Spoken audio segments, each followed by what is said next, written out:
அரசு பள்ளிகள், தனியார் பள்ளிகள் என்ற பாகுபாடு காரணமாக மாணவர்களின் பாதுகாப்பு கேள்விக்குறியாகி வருகிறது. மாணவர் பாதுகாப்பில் பள்ளியின் நடவடிக்கை குறித்து அலசுகிறது இந்த செய்தி தொகுப்பு. பள்ளியில் மாணவன் மீது தாக்குதல், கடத்தல் போன்ற சம்பவங்களால் பள்ளி வளாகத்தில் கண்காணிப்பு கேமராக்களை பொருத்த காவல்துறை உத்தரவிட்டுள்ளது. கல்வி கட்டணமாக அதிக தொகையை வசூலிக்கும் தனியார் பள்ளிகள் காவல்துறையின் உத்தரவை நிறைவேற்றியுள்ளது.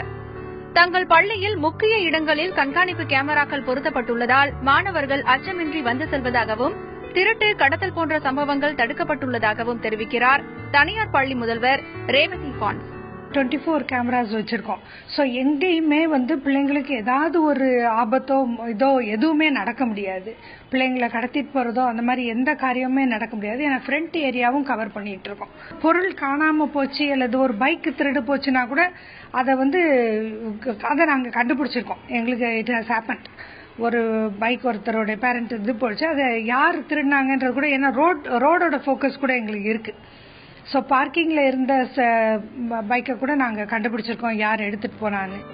ஆனால் அரசு பள்ளிகள் நிதி பற்றாக்குறையை காரணம் காட்டி கண்காணிப்பு கேமராக்களை பொருத்தாமல் காலம் தாழ்த்தி வருகின்றன.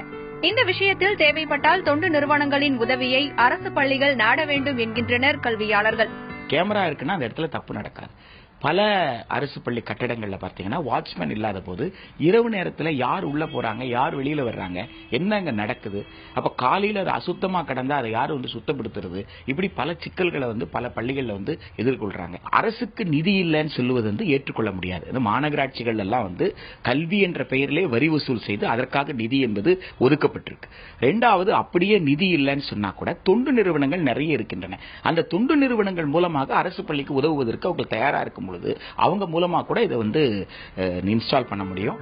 அரசு பள்ளி, தனியார் பள்ளி என்ற பாகுபாடு இல்லாமல் மாணவர் நலனில் அக்கறை செலுத்தி பாதுகாப்பை உறுதி செய்ய வேண்டும் என்பதே அனைவரின் எதிர்பார்ப்பாக உள்ளது. தந்தி டிவி செய்திகளுக்காக ஒளிப்பதிவாளர் லூகாசுடன் சங்கரன்.